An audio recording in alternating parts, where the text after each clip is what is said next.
कहानी की शुरुआत होती है 1937 में, जब न्यू हैम्पशायर के दो भाई रिचर्ड एंड मॉरिस मैकडोनाल्ड अपने सपनों को पूरा करने के लिए कैलिफोर्निया शिफ्ट हो जाते हैं। तो कहानी में बढ़ते हैं आगे और एंट्री करवाते हैं अब एक नए कैरेक्टर की, जिसका नाम है रे क्रोक। क्रोक ने इस मॉडल को आगे बढ़ाया और धीरे धीरे पूरे अमेरिका में फ्रेंचाइज खुलने लग जाती हैं। हर फ्रेंचाइज मैकडॉनल्ड्स के स्टैंडर्ड को फॉलो किया करती थी और same quality and service provide किया करती थी। कोई भी बिजनेस एक क्रिएटिव इनोवेटिव आइडिया पर बेस्ड होता है तो वो सक्सेसफुल जरूर होगा। नमस्कार दोस्तों, आज के इस वीडियो में हम बात करने वाले हैं एक ऐसे सीक्रेट की, एक ऐसे राज की, जिसने मैकडॉनल्ड्स को एक छोटे से फास्ट फूड चेन से एक ग्लोबल एम्पायर में तब्दील कर दिया। एक ऐसा राज जिसकी जानकारी काफी कम लोगों को होती है और एक कॉमर्स स्टूडेंट होने के नाते आपको पता होना चाहिए कि मैकडॉनल्ड्स का वो सीक्रेट बिजनेस मॉडल क्या था। साथ साथ हिस्ट्री भी समझेंगे, जानेंगे मैकडॉनल्ड्स के फाउंडर्स के बारे में कि क्या उनकी सोच थी और उनसे आप क्या क्या चीजें सीख सकते हैं। बात करेंगे हम the story of McDonald's beyond burgers. तो कहानी की शुरुआत होती है 1937 में, जब न्यू हैम्पशायर के दो भाई रिचर्ड एंड मॉरिस मैकडोनाल्ड अपने सपनों को पूरा करने के लिए कैलिफोर्निया शिफ्ट हो जाते हैं। कैलिफोर्निया में ये लोग शुरुआत करते हैं अपने पहले मूवी थिएटर की, जहां पर कुछ साल काम करते हैं, लेकिन इतना ज्यादा प्रॉफिट ना होने की वजह से ये लोग उस बिजनेस को बंद कर देते हैं। फिर ये लोग सोचते हैं कि यार फूड इंडस्ट्री एक ऐसी इंडस्ट्री हो सकती है जहां पे अगर मेहनत करी जाए तो हमें रैपिडली ग्रोथ देखने को मिल सकती है, क्योंकि हाँ, फूड इंडस्ट्री में काफी ज्यादा पोटेंशियल है। और इस वजह से शुरुआत होती है 1940 में इनके एक पहले ड्राइव इन फास्ट फूड रेस्टोरेंट की। इस फास्ट फूड रेस्टोरेंट में ये लोग बेचा करते थे burger, milk shake, cold drink, hot dogs. इस फास्ट फूड रेस्टोरेंट में काम करते करते दोनों भाइयों को पता चलता है कि फूड इंडस्ट्री में कंज्यूमर्स को बहुत सारी प्रॉब्लम का सामना करना पड़ता है, और जिसमें सबसे बड़ी प्रॉब्लम है कि उन्हें टाइम पर उनका ऑर्डर डिलीवर नहीं मिलता। यानी कि अगर मैं एक छोटा सा बर्गर भी अगर मैं ऑर्डर करूं तो उस ऑर्डर को डिलीवर करने में रेस्टोरेंट लगभग 40 से 50 मिनट का टाइम लगा देता है। और ये प्रॉब्लम किसी एक रेस्टोरेंट की प्रॉब्लम नहीं है, ये एक यूनिवर्सल प्रॉब्लम है जो कि पूरे कंप्लीट फूड इंडस्ट्री में सभी रेस्टोरेंट को फेस करनी पड़ती है कि वो टाइम पे ऑर्डर डिलीवर नहीं कर पाते।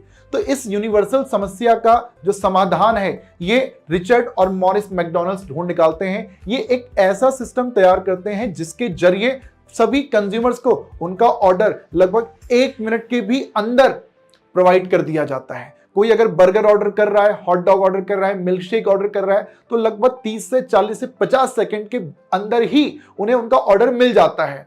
और इस सिस्टम का उन्होंने नाम रखा speedy service system. Speedy service system Henry Ford के प्रिंसिपल ऑफ असेंबली लाइन से इंस्पायर्ड था। जैसे एक फैक्ट्री में आपको देखने को मिलता है ना कि वहां पर काफी सारे डिवीजन बने हुए होते हैं और हर डिवीजन पे एक आदमी एक ही काम को बार बार कर रहा होता है, जिस वजह से वो अपने उस काम में बहुत ही इफेक्टिव और एफिशिएंट हो जाता है।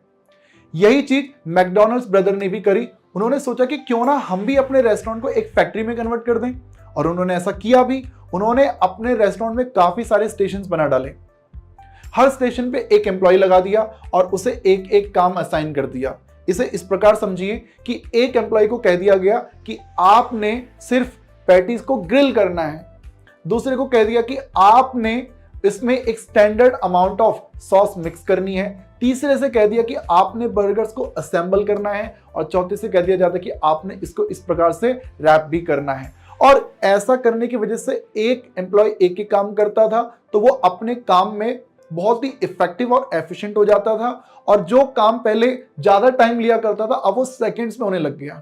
और इस वजह से जो कस्टमर्स का भी जो वेटिंग टाइम है, जो पहले 30-40 मिनट था, अब वो भी 1 मिनट के अंदर आ चुका था। यानी कि लोगों को 1-1 मिनट के अंदर उनके ऑर्डर्स मिलने लग गए थे। और ये रिवॉल्यूशन आप देख सकते हैं कि आज जितनी भी फूड इंडस्ट्री है सब उस स्पीडी सर्विस सिस्टम को ही फॉलो कर रही हैं। और इस वजह से आपको, चाहे वो मैकडॉनल्ड्स हो या कोई दूसरा फास्ट फूड चेन हो, वहां पर अपने ऑर्डर्स आपको काफी जल्दी जल्दी मिलने लग जाते हैं। लेकिन ये समझ लीजिए, इसकी जो शुरुआत है, ये जो रिवॉल्यूशनरी जो स्टेप, ये जो आइडिया था, ये इन मैकडॉनल्ड्स ब्रदर्स का था, जो कि आज पूरे ऑल ओवर वर्ल्ड हमें देखने को मिलता है यार। स्पीडी सर्विस सिस्टम की एक अच्छी बात ये भी थी कि यहाँ पर हर एक काम एक स्टैंडर्ड तरीके से हो रहा था, और इस वजह से हमारे कस्टमर को जब भी कभी कोई प्रोडक्ट मिलता था तो वो हमेशा सेम टेस्ट और सेम क्वालिटी का ही मिला करता था।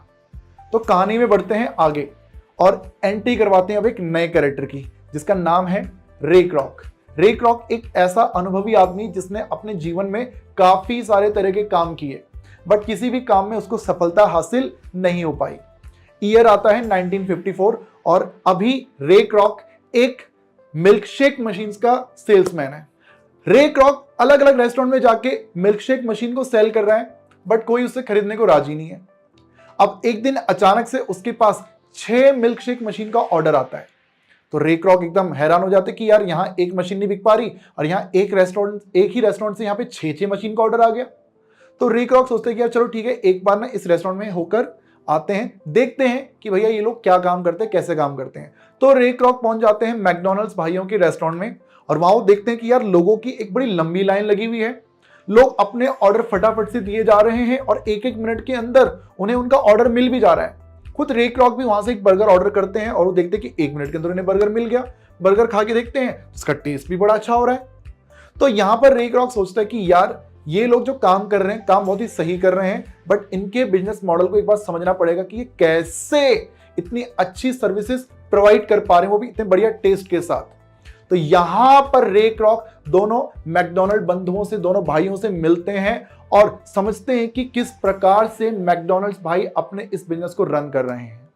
जब रे क्रॉक मैकडॉनल्ड ब्रदर्स से उनके बिजनेस मॉडल को समझते हैं तो उनका दिमाग चकरा जाता है और वो सोचते हैं कि यार क्यों ना इस बिजनेस को नेशनल लेवल पर ले जाया जाए। रे क्रॉक एक विजनरी सेल्समैन था, उन्हें मैकडॉनल्ड्स के इस बिजनेस में बहुत ही ज्यादा पोटेंशियल देखने को मिलता है। तो वो मैकडॉनल्ड ब्रदर्स से कांटेक्ट करते हैं और उनके साथ एक डील प्रपोज करते हैं। रे क्रॉक ने उनको कन्विंस किया कि अगर फ्रेंचाइज मॉडल को अडॉप्ट किया जाए तो मैकडॉनल्ड्स को नेशन वाइड एक्सपेंड किया जा सकता है। इनिशियली मैकडॉनल्ड ब्रदर ने उनके इस प्रपोजल को ठुकराया, लेकिन रे क्रॉक के बहुत ही ज्यादा कन्विंस करने के बाद दोनों भाई मान जाते हैं और वो इनके साथ एक एग्रीमेंट कर लेते हैं कि ठीक है, हम आपको इस बिजनेस को फ्रेंचाइज करने का राइट दे देते हैं और आप इसको एक्सपेंड कीजिए, लेकिन जो भी चेंजेस आप करेंगे, कल को कोई भी बात अगर होगी तो आप हर चीज के लिए पहले हमसे अप्रूवल जरूर लिया करेंगे। 1955 में रे क्रॉक ने डेस प्लेन्स इलिनॉइस में पहला मैकडॉनल्ड फ्रेंचाइज खोला और ये रेस्टोरेंट तुरंत ही हिट हो जाता है और लोग मैकडॉनल्ड्स के इस फास्ट सर्विस और टेस्टी बर्गर्स के एकदम ही दीवाने हो जाते हैं। क्रॉक ने इस मॉडल को आगे बढ़ाया और धीरे धीरे पूरे अमेरिका में फ्रेंचाइज खुलने लग जाती हैं। हर फ्रेंचाइज मैकडॉनल्ड्स के स्टैंडर्ड को फॉलो किया करती थी और same quality and service provide किया करती थी। रे क्रॉक सिर्फ बिजनेस में ही नहीं बल्कि बिजनेस स्ट्रेटेजीज में भी माहिर था और उसने रियलाइज किया कि यार अगर मैकडॉनल्ड्स को एक ग्लोबल ब्रांड बनाना है तो उसके लिए एक स्ट्रॉन्ग फाउंडेशन होना बहुत ही ज्यादा जरूरी है। और ऐसे में उनके माइंड में एक आइडिया आता है जो कि मैकडॉनल्ड्स को एक्चुअल में एक ग्लोबल ब्रांड बना देता है। और अब बारी आती है मैकडॉनल्ड की सफलता के असली राज की, रियल एस्टेट बिजनेस। जी हां, रियल एस्टेट बिजनेस। रे क्रॉक ये बात बहुत पहले समझ चुके थे कि यार फायदा ना सिर्फ बर्गर बेचने में नहीं है, बर्गर से हटकर हमें जमीनें भी बेचनी पड़ेंगी। रे क्रॉक एक नई कंपनी बनाते हैं, एक रियल एस्टेट कंपनी, और उसके जरिए वो अमेरिका की सभी प्राइम लोकेशंस वाली जमीनें परचेज कर लेते हैं। और अब वो मैकडॉनल्ड में एक नई पॉलिसी लेकर आते हैं, ध्यान से सुनिएगा। अब से किसी को भी अगर मैकडॉनल्ड की फ्रेंचाइजी चाहिए तो फ्रेंचाइजी हम आपको देंगे, बट फ्रेंचाइजी के साथ साथ हम आपको जमीन भी देंगे। फ्रेंचाइजी रेस्टोरेंट मिलेगा, आप रेस्टोरेंट खोलिए, बट रेस्टोरेंट आपको हमारी ही जमीन पे खोलना पड़ेगा, तभी आपको फ्रेंचाइजी मिलेगी। यानी कि इससे मैकडॉनल्ड्स को 2 फायदे होने वाले थे। हमने जो फ्रेंचाइजी किसी को दी तो फ्रेंचाइजी से हमें कमीशन मिलेगी, सेल्स पे हमें कमीशन मिलेगा, बट साथ साथ जिस जमीन पे वो मैकडॉनल्ड्स का रेस्टोरेंट खुला है उस जमीन का जो किराया है, जो रेंट है, वो भी मैकडॉनल्ड्स को अब से मिला करेगा। यानी कि एक तीर से 2 शिकार। तो ये एक पॉलिसी थी जो कि रे क्रॉक लेकर आए, थोड़ी अटपटी पॉलिसी थी क्योंकि आप जबरदस्ती फ्रेंचाइजी के साथ जमीन भी फ्रेंचाइजी को चेप रहे हो यार, है ना। तो इस पॉलिसी से जो मैकडॉनल्ड्स बंधु हैं वो एग्री नहीं कर रहे थे, यहां पे विचार मिल नहीं पा रहे थे। मैकडॉनल्ड्स भाइयों को लग रहा था कि यार ये पॉलिसी बिल्कुल भी सही नहीं है, रे क्रॉक को लग रहा था कि यार अगर बिजनेस को ग्रो करना है तो ये बहुत ही सही चीज है, और इस वजह से इन दोनों पार्टीज में आपस में एक टकराव हो जाता है और इन दोनों को अलग होना पड़ जाता है। 1961 में रे क्रॉक ने रिचर्ड और मॉरिस मैकडॉनल्ड को $2.7 मिलियन देकर मैकडॉनल्ड से एग्जिट करवा दिया। क्रॉक ने उनके नाम का भी कंप्लीट कंट्रोल ले लिया और मैकडॉनल्ड्स का एक्सपेंशन कंटिन्यू रखा। मैकडॉनल्ड्स का ये रियल एस्टेट बिजनेस मॉडल इतना ज्यादा सक्सेसफुल रहा कि एक टाइम ऐसा आया कि मैकडॉनल्ड्स के रेवेन्यूज का जो मेजॉरिटी पोर्शन था वो सिर्फ रियल एस्टेट से ही आया करता था। एक फाइनेंशियल स्टेबिलिटी इस रियल एस्टेट बिजनेस मॉडल ने मैकडॉनल्ड्स को प्रोवाइड करी, और ये समझ लीजिए कि पूरे all over the world McDonald's का जो एक्सपेंशन हुआ है वो इसी वजह से पॉसिबल हो पाया है। मैकडॉनल्ड्स फाइनेंशियली इतना ज्यादा स्टेबल हो चुका था कि उन्होंने हर शहर में अपनी प्रॉपर्टीज खरीद ली थी, और प्रॉपर्टीज टाइम के साथ उनके लिए गोल्ड माइन बन गई थी। आज मैकडॉनल्ड के पास सिर्फ फास्ट फूड रेस्टोरेंट ही नहीं है, बल्कि पूरी दुनिया भर में प्राइम रियल एस्टेट प्रॉपर्टीज भी मैकडॉनल्ड्स के पास में है। मॉरिस मैकडॉनल्ड की डेथ 1971 में हो जाती है और रिचर्ड मैकडॉनल्ड 1998 तक जीवित रहते हैं। रिचर्ड मैकडॉनल्ड अपने रेस्टोरेंट को देखकर कहते हैं कि मैंने कभी भी नहीं सोचा था कि हमारी ये छोटी सी शुरुआत इतना बड़ा रूप ले लेगी। ये कहानी सिर्फ इन दो भाइयों की मेहनत और डेडिकेशन की नहीं है, बल्कि रे क्रॉक की विजन और उनके बिजनेस एक्यूमेन की भी है। 1984 में रे क्रॉक की मृत्यु हो जाती है और उनकी मृत्यु के बाद मैकडॉनल्ड्स के ही एक अर्ली एम्प्लॉय फ्रेड टर्नर को मैकडॉनल्ड्स की जिम्मेवारी दे दी जाती है। वो रे क्रॉक के विजन से अच्छी तरह से परिचित थे और उन्होंने उनके विजन को बहुत ही आगे भी बढ़ाया, और मैकडॉनल्ड्स की ग्रोथ में फ्रेड टर्नर का भी फिर नाम जरूर लिया जाएगा। इसके बाद फ्रेड टर्नर ने मैकडॉनल्ड्स को और भी नई ऊंचाइयों तक पहुंचाया। आज मैकडॉनल्ड्स दुनिया के लगभग हर एक कोने में पहुंच चुका है, और मैकडॉनल्ड्स सिर्फ एक फास्ट फूड चेन नहीं बल्कि अब वो एक कल्चर आइकन बन चुका है, और अपनी कस्टमर सेंट्रिक अप्रोच की वजह से वो पूरी दुनिया में छाया हुआ है। मैकडॉनल्ड्स का मेन्यू हर कंट्री के लोकल टेस्ट और प्रेफरेंस के अकॉर्डिंग कस्टमाइज किया जाता है। हर जगह मैकडॉनल्ड्स अपने कोर मेन्यू आइटम्स के साथ साथ लोकल फ्लेवर्स को भी इंक्लूड करता है। तो ये थी कहानी मैकडॉनल्ड्स की कि कैसे एक छोटा सा फास्ट फूड जॉइंट एक ग्लोबल एम्पायर में तब्दील हो जाता है। अब इस कहानी से एक कॉमर्स स्टूडेंट होने के नाते हम क्या क्या सीख सकते हैं, जरा एक बार उसकी बात करते हैं। Number 1, creativity and innovation. अगर कोई भी बिजनेस एक क्रिएटिव इनोवेटिव आइडिया पर बेस्ड होता है तो वो सक्सेसफुल जरूर होगा। इस कहानी में हमने देखा कि कस्टमर्स की प्रॉब्लम थी बहुत ज्यादा वेटिंग टाइम, और उसका सॉल्यूशन निकाला दोनों मैकडॉनल्ड्स भाइयों ने स्पीडी सर्विस सिस्टम को डेवलप करके, और आज देख सकते हैं मैकडॉनल्ड एक ग्लोबल एम्पायर है। Number 2, persistence, never give up attitude. हमने इस कहानी में समझा कि मैकडॉनल्ड्स भाइयों को अपनी लाइफ में कई सारे तरह के फेलियर्स देखने को मिले। उनका थिएटर वाला आइडिया पहले फेल हो जाता है। रे क्रॉक के बारे में भी मैंने आपको बताया कि वो इस बिजनेस में आने से पहले कई सारे तरह के आइडियाज पे काम कर चुके थे और उनको लगातार हार ही मिली थी, लेकिन फिर भी उन्होंने कभी भी गिव अप नहीं किया, और वो हर बार फेल होने के बाद भी एक नए आइडिया पर काम करना शुरू कर दिया करते थे। और आज देख सकते हैं कि रे क्रॉक की कहानी हम यहां पर सुन भी रहे हैं।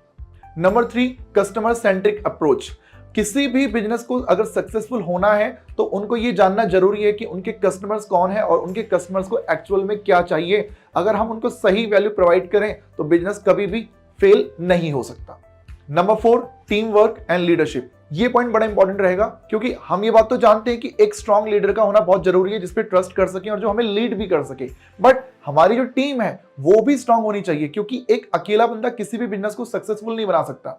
किसी भी सक्सेसफुल बिजनेस को जब हम देखते हैं तो उसका फेस में भी 1 या 2 लोग हो सकते हैं, बट उन 1 और 2 लोग के पीछे बहुत ही सारे स्ट्रांग लोगों की एक टीम होती है जो उस बिजनेस को सक्सेसफुली रन कर रही होती है। इन 4 पॉइंट्स के अलावा भी आप इस कहानी से बहुत सारी चीजें सीख सकते हैं। आप कमेंट करके जरूर बताइएगा कि आपको क्या लगता है कि क्या चीजें थी जिन्होंने मैकडॉनल्ड्स को इतना सक्सेसफुल बनाया। कमेंट करके जरूर बताइएगा। तो बच्चों, ये थी कहानी मैकडॉनल्ड्स की। इसी प्रकार की कहानी अगर आपको और चाहिए तो कमेंट करके बताइएगा, ठीक है। हम आपके लिए इस तरह की कहानियां और भी लाते रहेंगे। चलिए मिलेंगे आपसे अब अगले वीडियो में। अपना ध्यान रखिएगा। जय हिंद।